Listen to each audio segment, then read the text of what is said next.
Introduction. Racial wealth inequality remains a persistent defining American issue, particularly in the wake of the COVID-19 pandemic's disproportionate toll on the physical and financial health of Black people.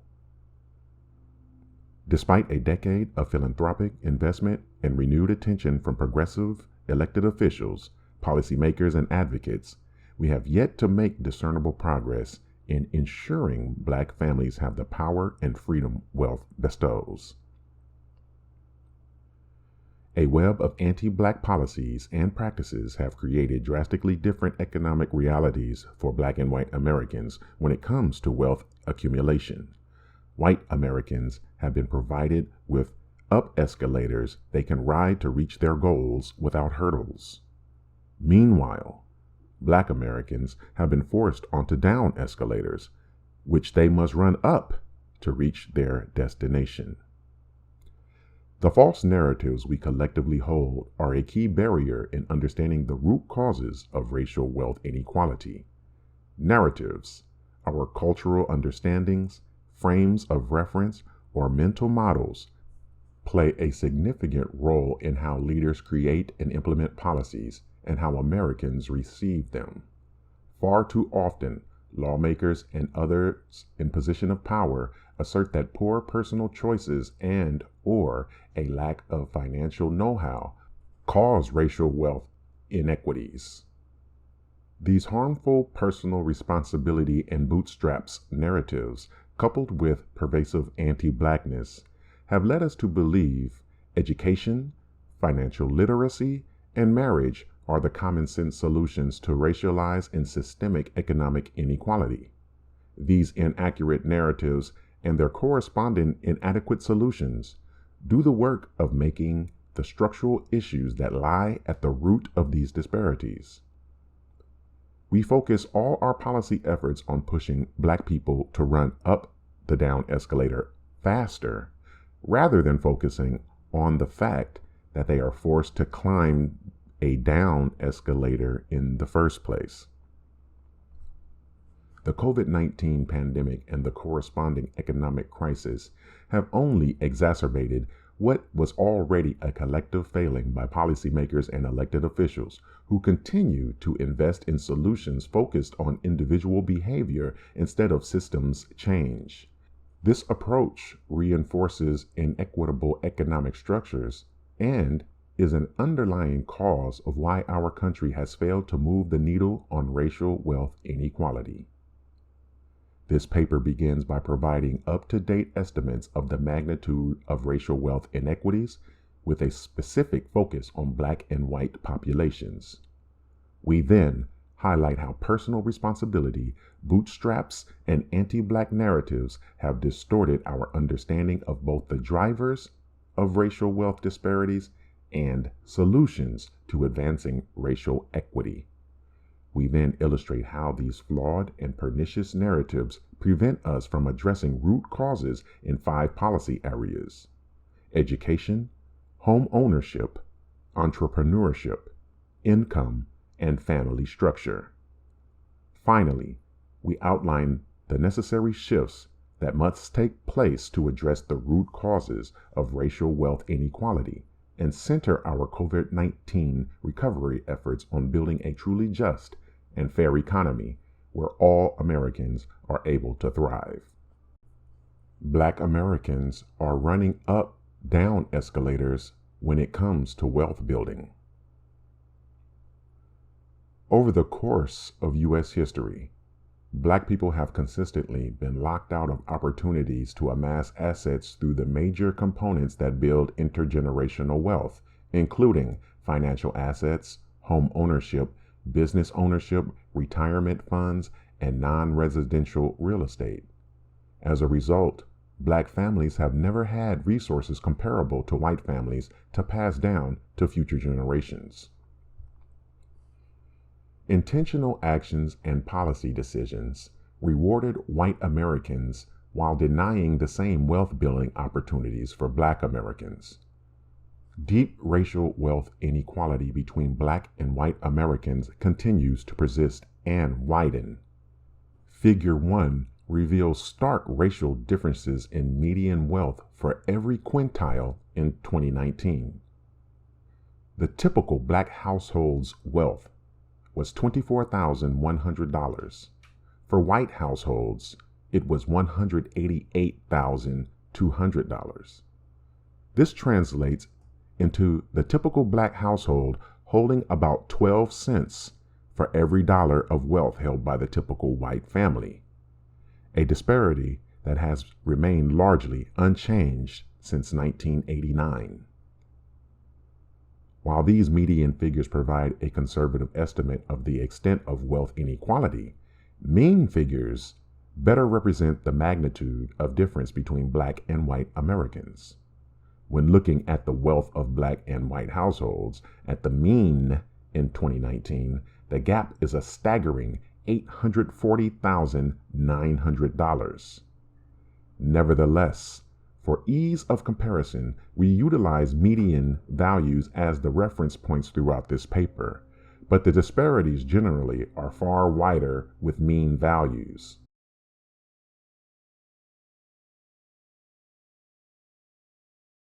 Racial wealth inequality didn't happen by accident. It was designed by centuries of government policies. Throughout the 19th and 20th centuries, politicians and government officials provided wealth starter kits that included land, government-backed mortgages and farm loans, a social safety net, and business-end education subsidies to white families while intentionally excluding black families. These wealth drivers of yesteryear continue to shape wealth ownership today. For example, many white Americans can trace their legacy of wealth and property ownership to a single government program, the Homestead Act of 1862.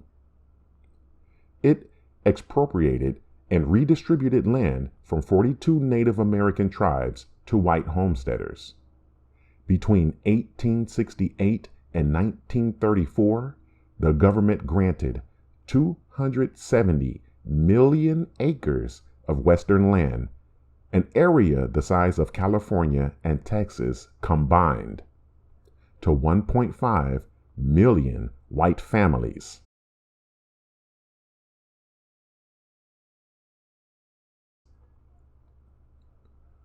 Wealth building for black Americans started with close to zero capital. After the Emancipation Proclamation was signed in 1863, they owned 0.5% of the nation's total wealth, and that figure has barely moved. Today, black Americans own 1 to 2% of the nation's wealth, while at least 45 million living white Americans continue to benefit from the Homestead Act land patents.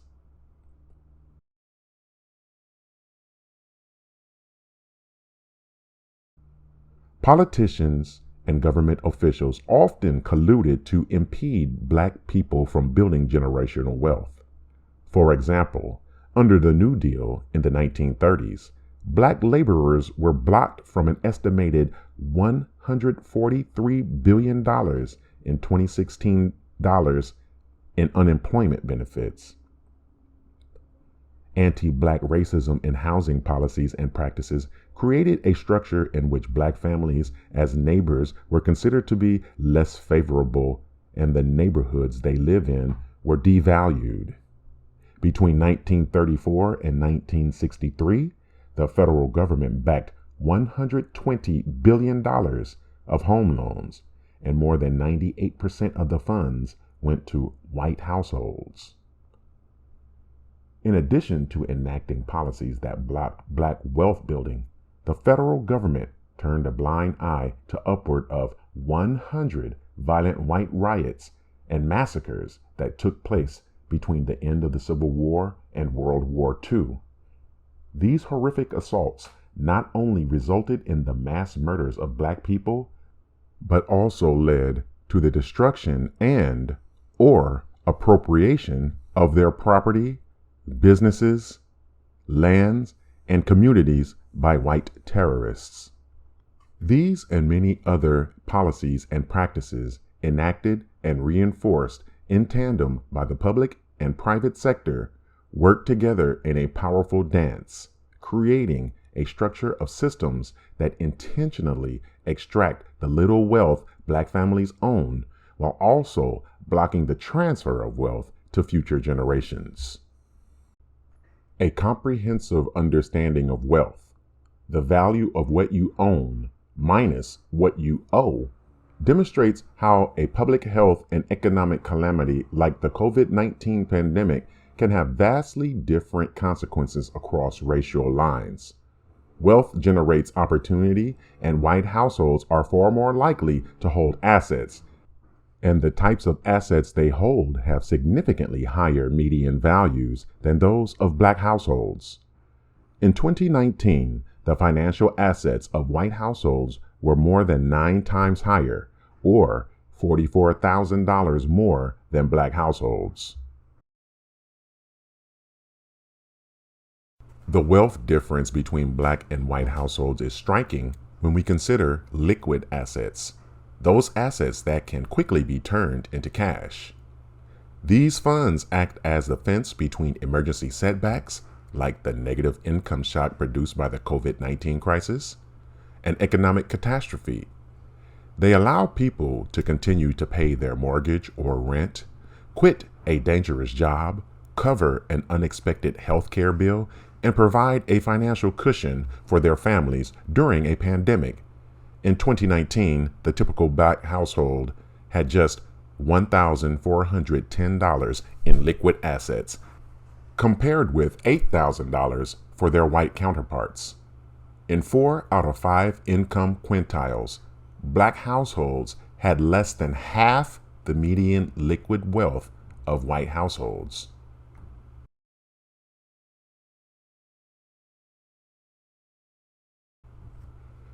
Further fueling precarity, Black Americans also have to contend with predatory and extractive mechanisms that continue to strip and block wealth building. Black people are often the target of financial predation through payday loans, predatory banking schemes, installment loans, contract leasing, and other mechanisms. In addition, predatory student debt, and due to the over-surveillance and targeted policing of Black communities, criminal legal fines and fees act as significant debt anchors that cement Black Americans in place, hindering future generations' chances of reaching their full potential. Wealth begets more wealth, and white families have always been put in a better position to accumulate and build wealth across generations. Persistent discriminatory practices in the labor and credit markets and education and healthcare systems have fundamentally placed Black Americans in a position of greater financial precarity than white Americans.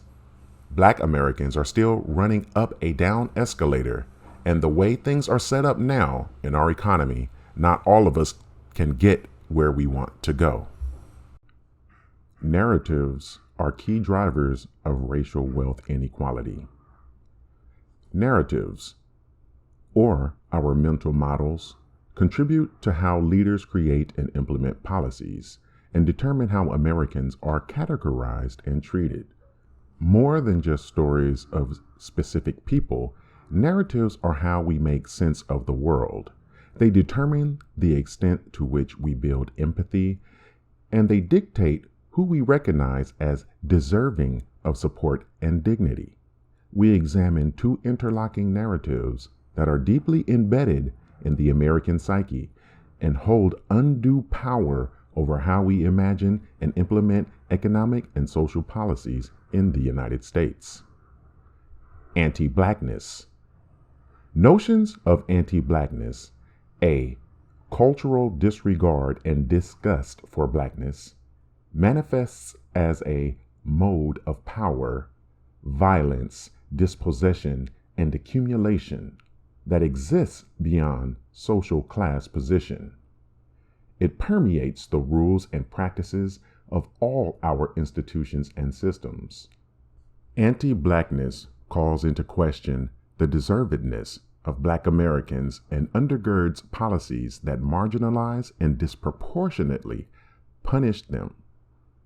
Anti-Black racism fueled American chattel slavery, contributed to the backlash to Reconstruction, and provided the foundation for the Jim Crow era that followed. It has driven the neoliberal policy agenda of recent decades that exacerbated wealth inequality and resulted in wide range of racial disparities and injustices. Anti-Black racism is omnipresent. A 2016 survey of non-Hispanic white Americans found that 39% of white Republicans and 33% of white Democrats believe that Black people are less evolved than white people. Such dehumanizing views of Black people explain why much of the public is quick to believe and circulate myths such as the welfare queen and a culture of poverty. Harmful narratives that characterize Black Americans as unintelligent, lazy, and criminal reinforce the notion that racial wealth disparities between Black and white households arise from differences in culture, values, skills, and behavior. Anti-Black racism not only supports punitive and patronizing policies that dehumanize and deprive Black people of dignity, safety, and opportunity, but they also contribute to the erosion of our social safety net in ways that are detrimental for most Americans. Personal responsibility and bootstraps. Personal responsibility and bootstraps narratives are two sides of the same narrative coin. They are deeply interconnected and overlapping, but somewhat distinct. The bootstraps trope is predicated on the myth of the self-made person and the romanticization of Horatio Alger rags to riches stories. Anyone can achieve economic prosperity through sheer determination, hard work, and playing by the rules.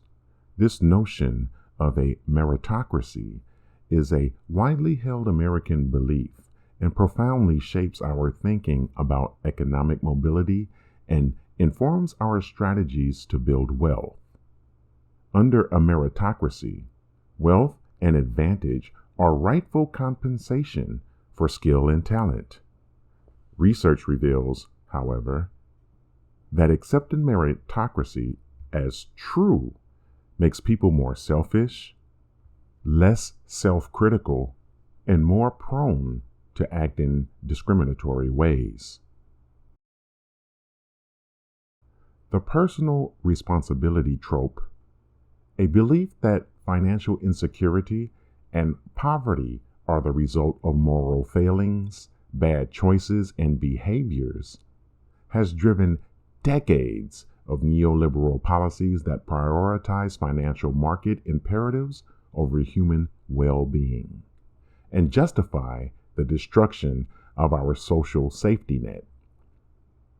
A focus on personal responsibility also conceals structural factors, inherited disadvantage, historical discrimination, racial segregation of the labor market, etc., and blames Americans for their struggles rather than policies that have resulted in a lack of shared prosperity. While the personal responsibility narrative blames Black people for their depressed financial position and the inequities they experience, the bootstraps trope provides a logic for the mechanism in which wealth is accumulated. Both narratives are steeped in anti-Blackness.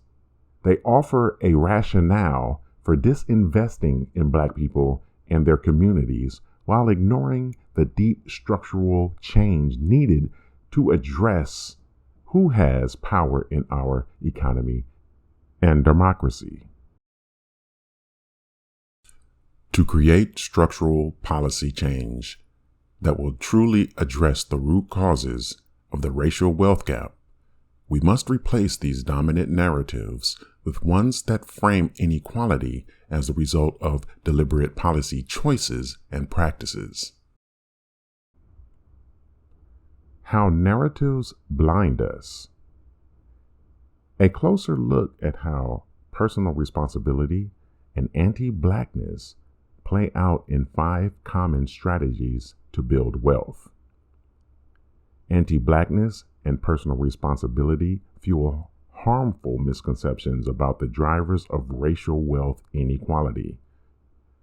This section explores how these dominant narratives, individually and together, play out in 5 policy areas frequently looked to in addressing racial wealth inequality and ultimately impede transformative policy action.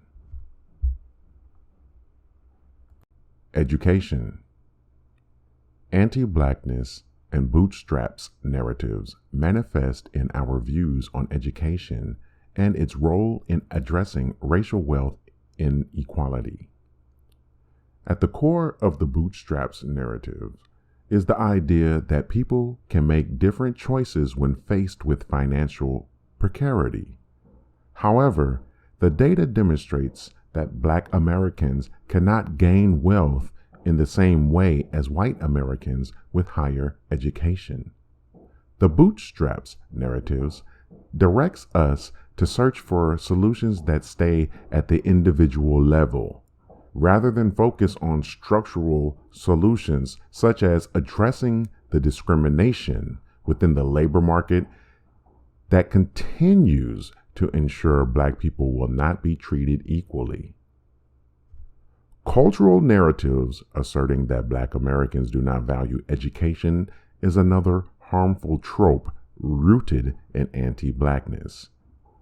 This long-standing myth exists despite Black parents being twice as likely as white parents to believe that college is extremely important for their children's future.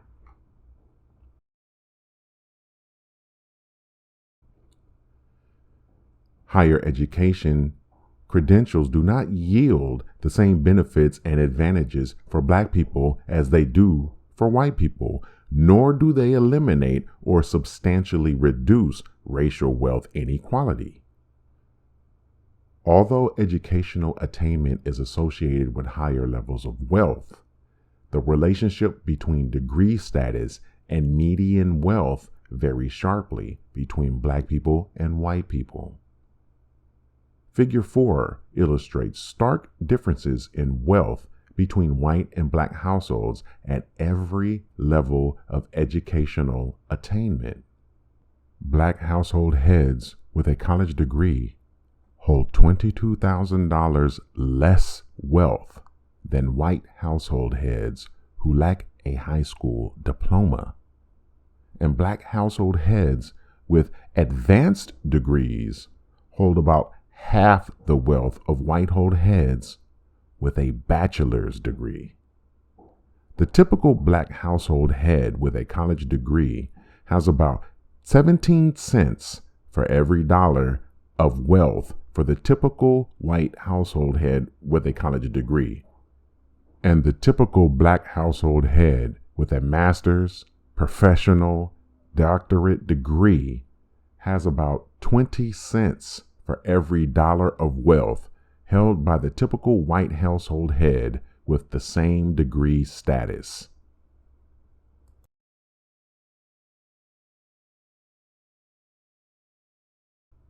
While Black families are likely to contribute financially to their children's higher education at all income levels, they face distinct racial income gaps throughout their lifetime and have limited access to credit. As a result, parents of Black students take on more expensive and risky forms of debt to finance their children's education. In 2019, 30% of Black households held education loan debt compared with 20% of white households. Black households held $7,000 more loan debt than white households.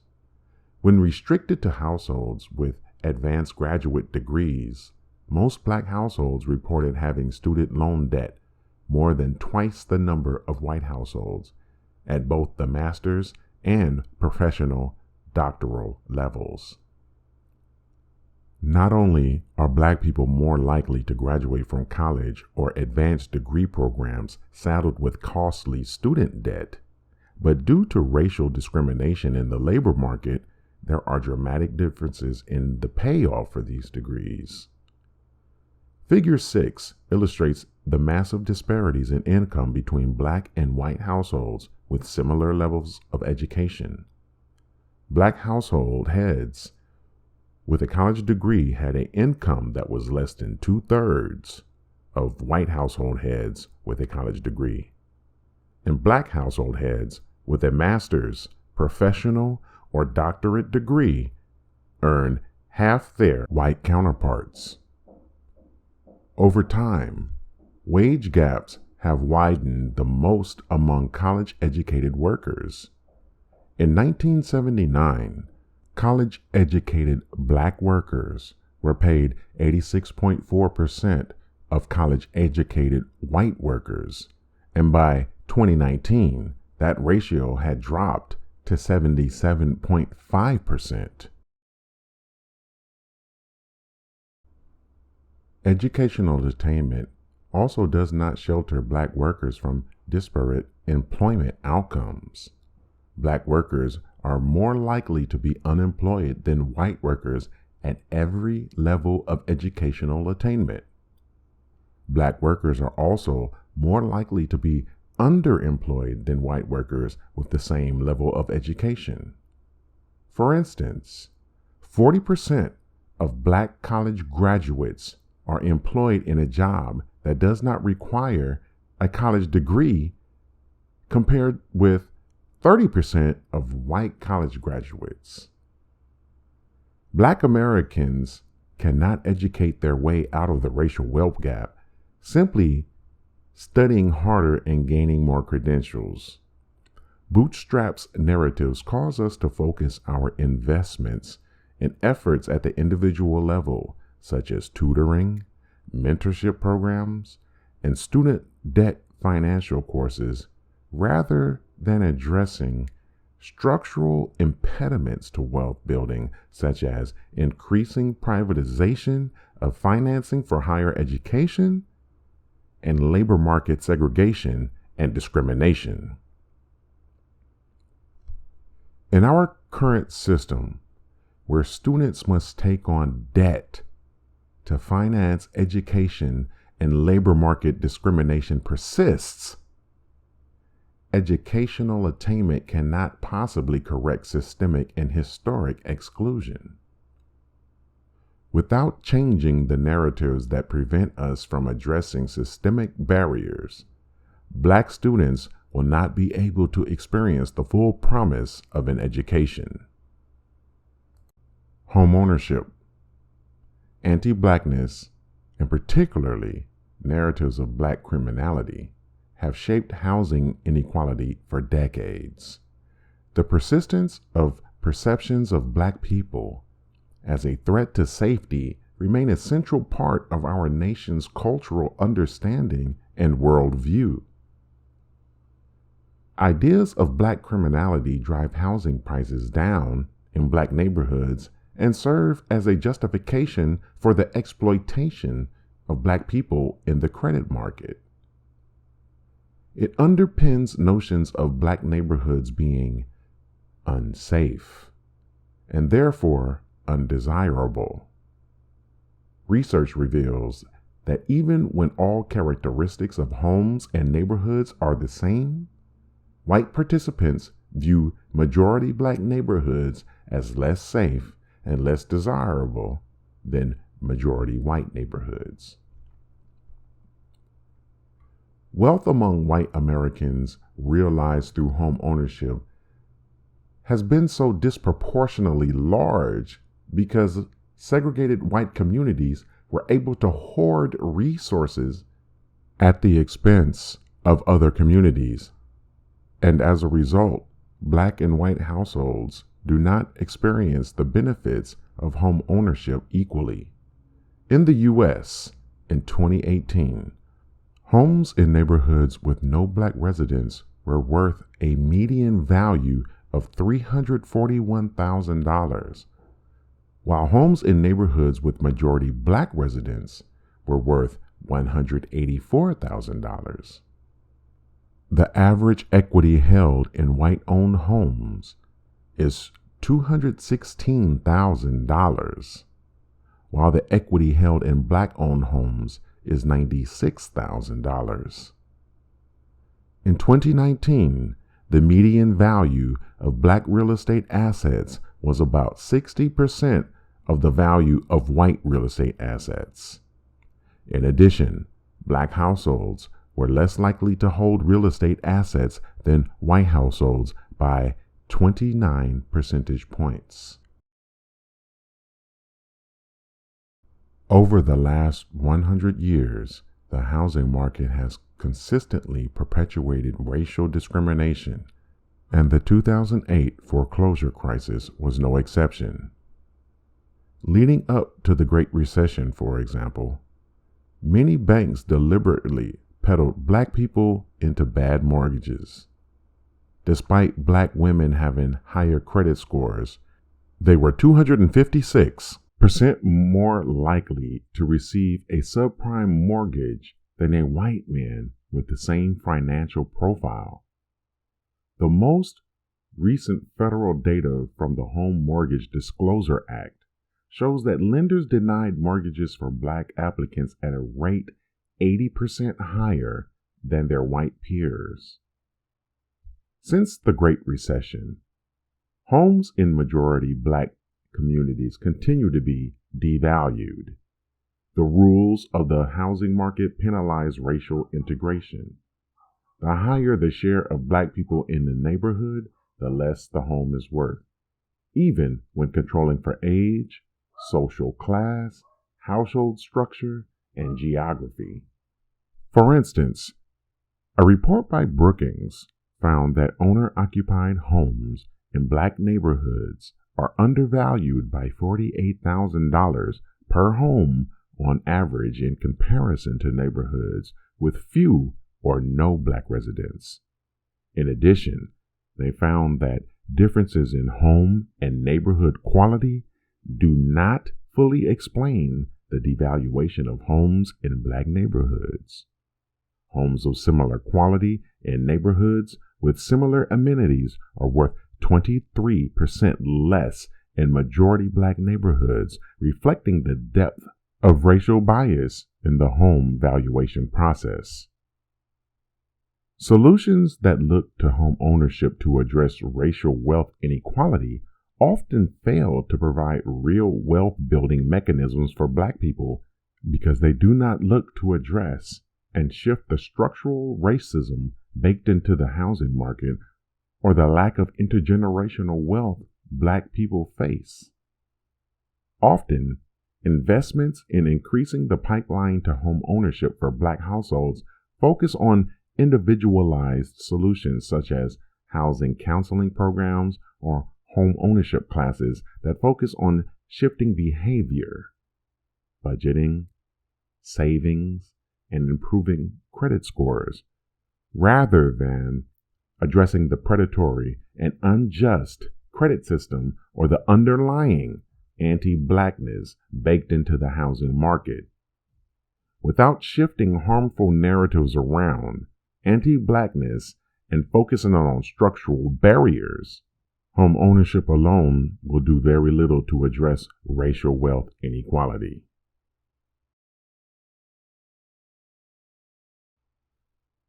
Entrepreneurship.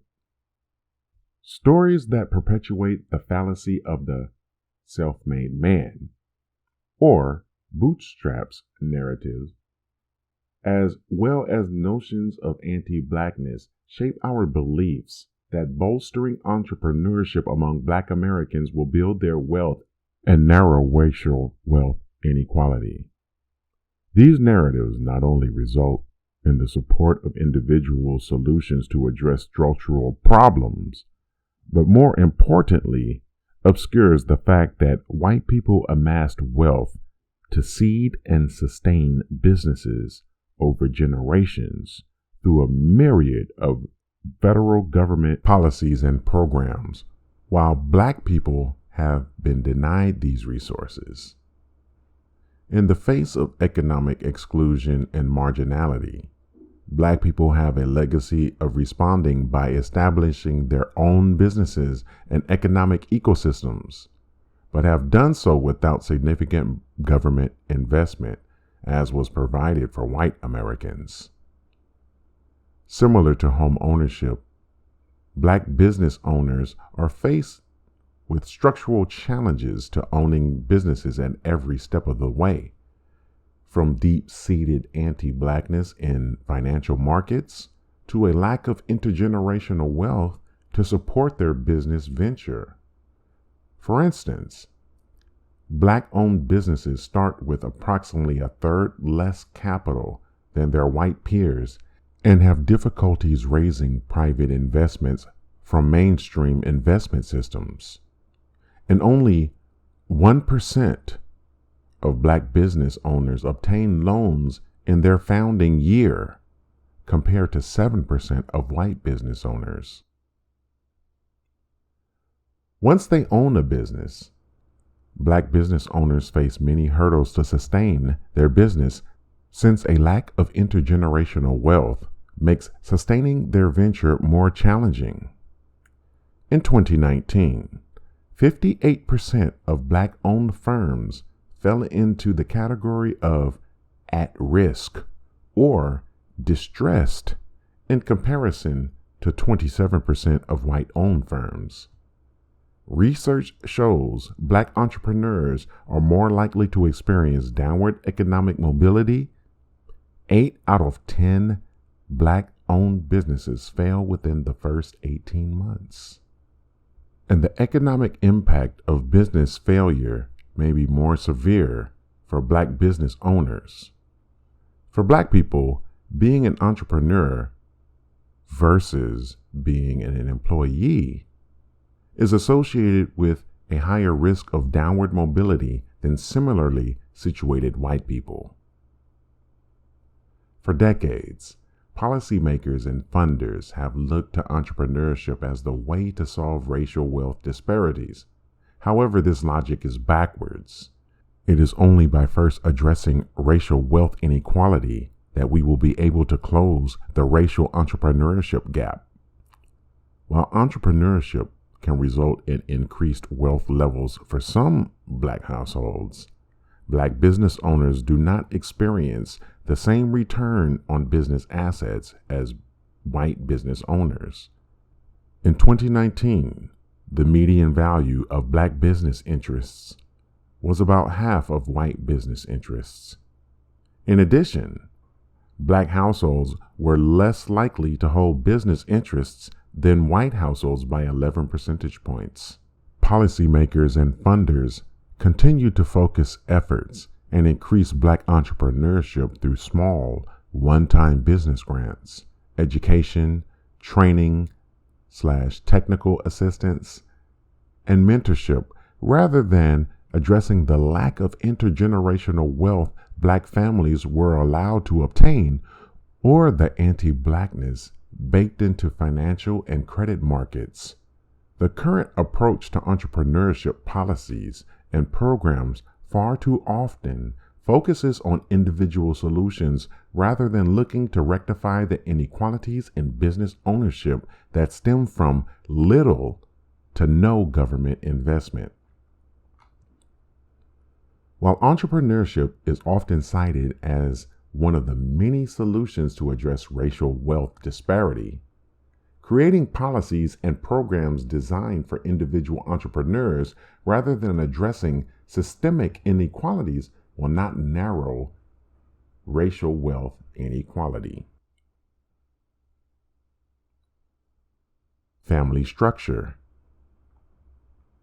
Anti-black narratives fuel who we believe are good mothers and fathers. paving the way for policymakers to invoke marriage and traditional family structures as the key to addressing black-white wealth inequality. For the past 50 years, American social scientists and policymakers have focused on single black mother families and missing black fathers as perpetuating a culture of poverty. These racist stereotypes are deployed to distract from the structural causes that shape family structure and undermine social policy. By suggesting that changing family structure would lead to more stable economic conditions, anti-black narratives intentionally disguise the structural barriers that block access to economic opportunities regardless of family type and structure. For decades, foundations and policymakers have touted marriage and two-parent families as the solution to addressing racial economic insecurity. However, marriage for black families does not translate into wealth returns like it does for white families. When comparing families with the same family structure, stark racial wealth gaps remain, and black families of all types, married and unmarried, have far less wealth than white families. Figure 8 shows that in 2019, two-parent black families held about 60% of the median wealth of white single-parent families. In addition, the typical black single-parent household has 6 cents in wealth for every dollar of wealth held by the typical single-parent white household. Research demonstrates that when you hold constant factors such as age, education, and marital status, black households still have lower levels of wealth than white households. A study on black and white families between 1984 to 2009 demonstrated that getting married increased white wealth by more than $75,000. But did nothing to increase wealth among black households. In The Whiteness of Wealth, Dorothy A. Brown, law professor at Emory University, outlines the role tax policy plays in providing privilege to white married couples, helping them build more wealth while punishing black people. Because black spouses are likely to earn similar salaries, they are subject to the highest marginal tax rate and are less likely to get a tax cut compared to their white peers, which are more likely to follow the traditional breadwinner, one high income earner model. Zeroing in on younger generations, marriage does little to help equalize wealth among white and black millennial mothers. Black millennial women are the only group, in comparison to Latinx and white millennial women, with little difference in wealth holdings between partnered and single women. The median wealth of black millennial mothers who are single was $4,200, in contrast to $4,065 for black millennial mothers who are partnered. This is indicative of other barriers faced by black communities, including embedded racism in housing markets, as well as within our criminal legal system and labor market, all contributing to lower levels of intergenerational wealth transfers. Policies and investments that privilege the concept of the nuclear family are also shaped by anti-black narratives. For decades, economic and social policy has been shaped by the welfare queen myth, popularized by the Reagan presidency, which created a caricature of black single mothers as devious and immoral. This narrative was designed to undermine social policy by questioning black women's value and deservedness.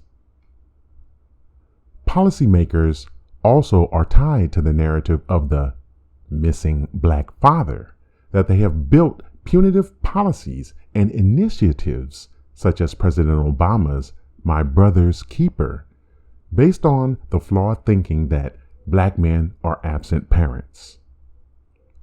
These policies have been created despite studies that show black fathers are actually more involved in their children's lives than white fathers. Dorothy Roberts, law professor at the University of Pennsylvania, argues that making black men symbols of fatherlessness offers a convenient explanation for black people's problems, but denies that their poverty is caused by racism or the unequal distribution of wealth. These anti-black narratives drive investments into programs such as the Healthy Marriage Initiative, which looked to promote marriage in low-income communities as a poverty reduction strategy. Programs and policies that keep us focused on fixing family structure to address racial wealth inequality distract from the fact that wealth is the driving force of education, employment, and income outcomes, not the reverse. Rather than family structure shaping wealth, wealth shapes family structure. Black people cannot marry their way to parity in wealth, and focusing on changing individual behaviors rather than the structural causes will only perpetuate racial wealth gaps. Income and employment. The personal responsibility narrative permeates thinking around income and its role in addressing racial wealth inequality. This narrative often points to individual interventions such as job training, soft skills, financial literacy, or improving savings practices to solve racial wealth inequities. However, these approaches ignore both underlying labor market discrimination and the lack of intergenerational wealth Black people have been able to amass, which drive disparities in income and savings in the first place. While income does play a modest role in the ability to generate wealth, income does not explain the massive Black-white wealth disparities. Figure 9 illustrates how Black and white households in similar income quintiles have starkly different median wealth levels. The typical Black household in the highest income quintile holds similar wealth holdings as a typical white household in the middle income quintile.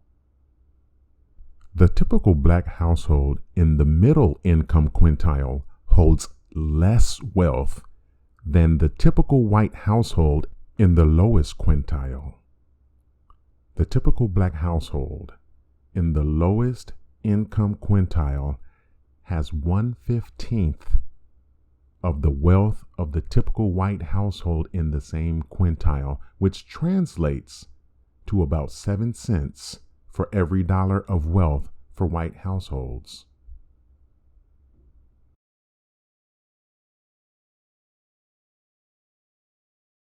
Employment also does not explain the massive racial disparities in wealth at each income level. Figure 10 reveals that white families with a head of household that is unemployed have 2.7 times the median wealth of Black families with a head of household that is working full time. $58,600 versus $21,500.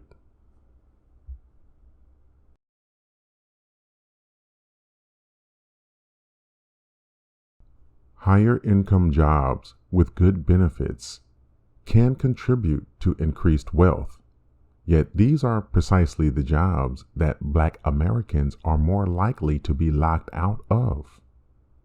After taking education into account, almost 90% of occupations are racially segregated in the U.S., and pervasive labor market discrimination means that the lowest paying jobs are relegated to Black Americans. When doors to job opportunities with better pay and benefits are closed for Black people, their wealth building opportunities are stymied. Median wealth among Black people would increase 25% if they had employer-based health coverage equal to that of white people, and 53% more wealth if pension rates were equalized. However, Black people are disproportionately channeled out of more stable jobs and into less reliable work that is more susceptible to precarious work hours and job instability. For instance, Black workers are disproportionately given temporary work and earn 40% less for the same jobs as permanent workers in the same position. While Black people make up 12.1% of the labor market, they make up 25.9% of temporary workers. Persistent and pervasive racism and sexism embedded in the labor market have also created a system where the starkest disparities in labor market fall on the backs of Black women. While women make up about half the workforce, they constitute 70% of employees whose jobs paid less than $10 per hour in 2015. In 2017, the median annual earnings for full-time Black women workers was 21% lower than that of white women and 39% lower than that of white men, reflecting the overrepresentation of Black women in low-wage, service, and sub-minimum wage jobs. However, 80% of Black mothers are the breadwinners in their families, and Black families are more reliant on their income. For decades, large-scale investments in workforce training and upskilling have kept the focus on individual solutions rather than on the broader exclusionary policies and practices that shape labor market opportunities and outcomes. While increasing income for Black people is absolutely necessary, without shifting the personal responsibility narratives that keep us focused on individual choices, rather than labor market segregation and discrimination, it will do little to address racial wealth inequality.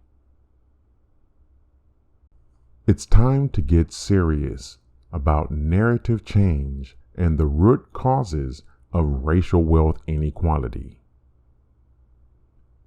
Anti-Blackness and personal responsibility narratives blind us from the root causes of racial wealth inequality and prevent us from enacting structural policy solutions that are long overdue. Our nation's set of policy strategies has yielded virtually no progress in tackling racial wealth inequality for Black Americans, and the COVID-19 pandemic has only further fueled financial insecurity and ever-widening racial wealth inequality. During the pandemic, 60% of Black families reported serious financial problems in comparison to 36% of white families, and 40% of Black households have dipped into savings or retirement to pay bills since the beginning of the pandemic. Black workers face devastating job loss during the pandemic, and the road to recovery has been more sluggish for Black workers, especially Black women. In December of 2020, Black women's unemployment rate was 8.4%, still 1.7 times higher than before the pandemic. The scale of current economic hardships underscores not only how racial wealth inequality will widen in the anticipated post-pandemic world, but also how difficult it will be for Black people to recover in the months and years ahead. The past year of crises is exposing the fact that we created systems, rules, and policies that actively and intentionally harm Black people.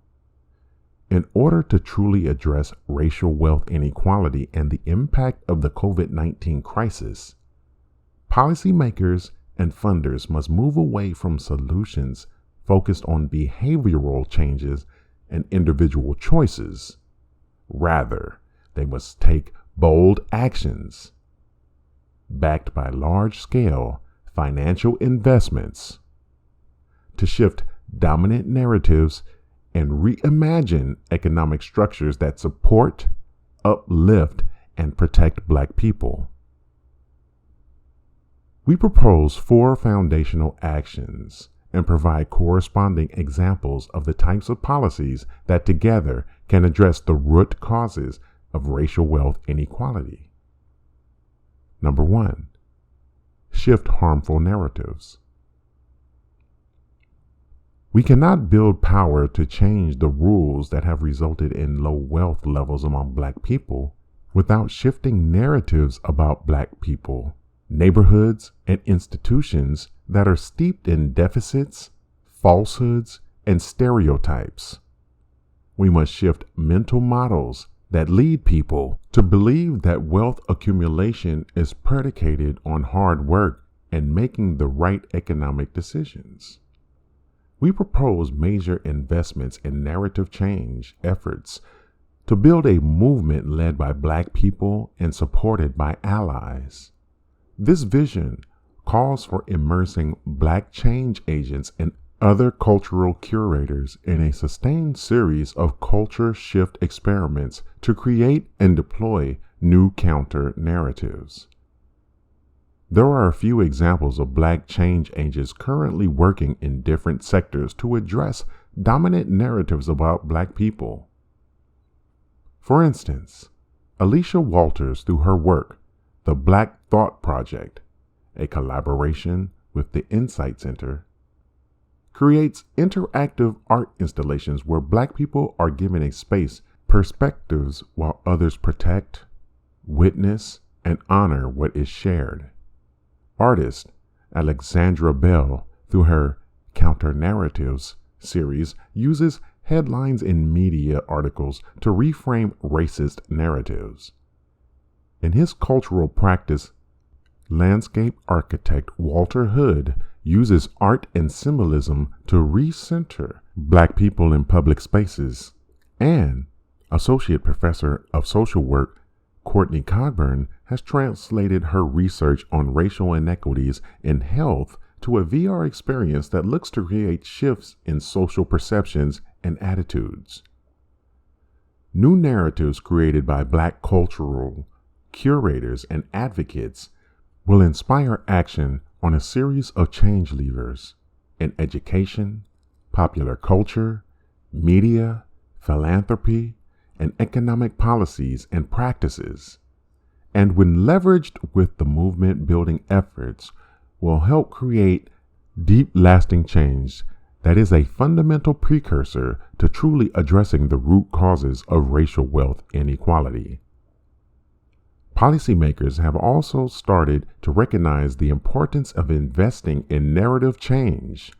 In the summer of 2020, Representative Barbara Lee introduced a resolution to create a U.S. Commission on Truth, Racial Healing, and Transformation with an explicit goal of narrative change through platforms including school curricula, news media, movies, radio, digital media, gaming platforms, and memorials. A narrative effort that is confronting and acknowledging the true history of systemic racism and violence is a critical precursor for the proposed solutions that follow. Number 2, eliminate the racial wealth gap.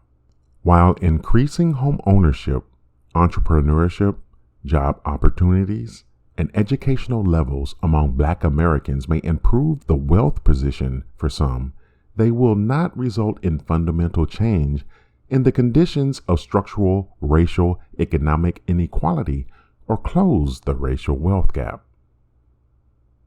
The only way to address the cumulative intergenerational effect of anti-Black racism and violence and close the racial wealth gap is through direct payments to Black American descendants of slaves.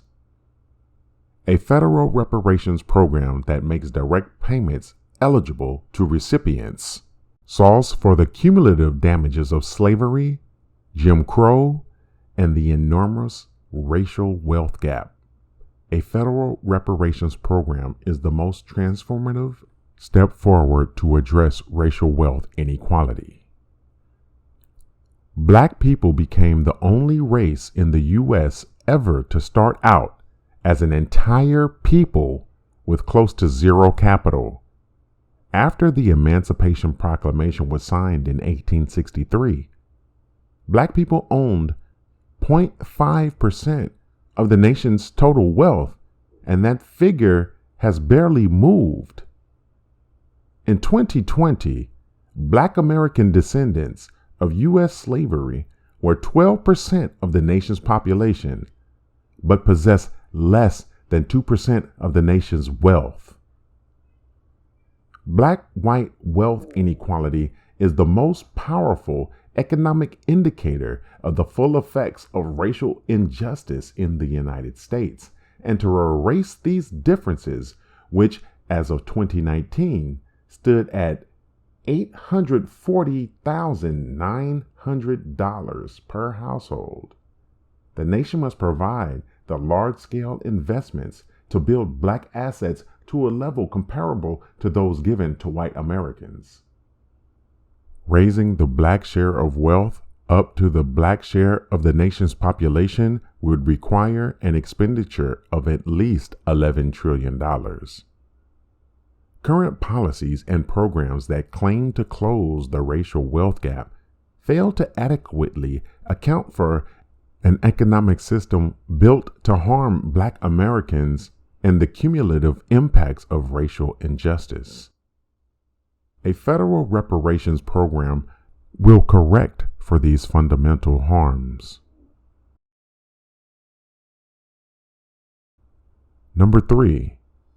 Dismantle extractive policies. While a federal reparations program is the only way to close the racial wealth gap for Black descendants of the enslaved, without also addressing the ways that wealth is extracted from Black Americans writ large, we will not be successful in providing pathways for wealth building for all Black Americans. This will require us to tackle head-on the predatory systems of debt that continue to strip wealth from Black Americans. For instance, one policy that would address extractive policies is large-scale student debt relief. Policymakers have created a higher educational structure that relies on a debt finance system that disproportionately harms Black people and has allowed for a predatory industry of for-profit colleges to proliferate and specifically target Black students. As explored earlier, Black households are more likely to take out student loans as well as rely on riskier private loans, which creates a debt anchor that puts Black student graduates at a severe wealth disadvantage. Student loan cancellation would have an immediate impact on improving the financial security of Black households and would provide much needed relief to Black women who are disproportionately saddled with large sums of student debt. Canceling student debt would not only have a dramatic impact on the financial stability of Black households, freeing them up to opportunities to build wealth, but would also relieve the high stress levels many Black student debt holders report, improving the health and quality of life for Black households. Another important example of an approach to address predatory practices is by tackling criminal legal debt through the elimination of fines and fees. The rise of mass incarceration is reshaping economic inequality and poverty and has become a permanent feature of the American experience, particularly for Black people. Black people make up more of the federal and state prison population than any other racial group. Additionally, Black women are incarcerated at a rate almost double that of white women. People leaving prison are saddled with an average of $13,607 in fines and fees, and estimates reveal that as much as 60% of a formerly incarcerated person's income goes toward criminal legal debt. Criminal legal fines and fees that come with incarceration, arrest, or even a traffic infraction can have multi-generational effects on wealth and long-lasting economic consequences for Black communities because fees for things like probation supervision, pre-sentence investigations, and drug and alcohol testing can compound and act as a debt anchor for Black families. In order to tackle criminal legal debt, we must build on current progress to completely eliminate state and local governments' criminal administrative fees along with the corresponding debt. At the federal level, we must repeal and replace the 1994 Crime Bill. Addressing criminal legal debt will help to eradicate one of the most pervasive wealth stripping practices that impact Black Americans. While student debt and criminal legal debt elimination are two examples of ways to remove the barriers designed to impede wealth building for Black Americans, it is important to not conflate these policy proposals as ways to close the racial wealth gap, which can only be done through direct payments. Instead, these two examples serve as illustrative policies that will be critical in creating an economy where predatory and extractive practices no longer exist as barriers for Black Americans to build wealth. Number 4, design programs to seed intergenerational wealth. In addition to dismantling extractive policies and practices, we must also design policies and programs that seed capital and generational wealth. One example of a policy that would increase intergenerational wealth building opportunities for Black people is the creation of a baby bonds program, a system of federal trust accounts for all children born in the U.S. Baby bonds would extend the benefits of seed capital to purchase the economic security of an appreciating asset to every newborn, regardless of race and the family economic position in which they are born. The federal government would make deposits annually into the accounts, and kids could access these funds once they reach adulthood. For kids coming from lowest wealth families, it is estimated that these funds could average $46,000 by the time they reach age 18. This type of seed funding could be a great first step at helping young Black adults gain access to and dream of opportunities such as going to school debt-free, starting a business, or buying a home. Baby bonds would be a step to build seed funding, which Black children have often been denied due to centuries of government policies and programs that have stymied Black intergenerational wealth building. Conclusion: America offers a false promise of equal opportunity and individual agency. For Black Americans, making all the right choices does not equal all the right outcomes. Just as wealth building for white people in America was by design and government action. We need intentional and structural wealth building strategies for Black Americans with investments comparable to those given to white Americans. This requires a paradigm shift to truly tackle racial wealth inequality. Rather than focusing our policy strategies on how to assist Black people in running up the down escalator faster, we need to dismantle the down escalator in their path and create a new up escalator for Black Americans. Through a combination of large-scale investments in narrative change efforts, a federal reparations program, the dissolution of extractive practices, and new fiscal policies to seed intergenerational wealth, we can get serious about breaking down the barriers that continue to bind us, and finally work toward the structural solutions that will allow us to achieve an economy where all Americans can prosper.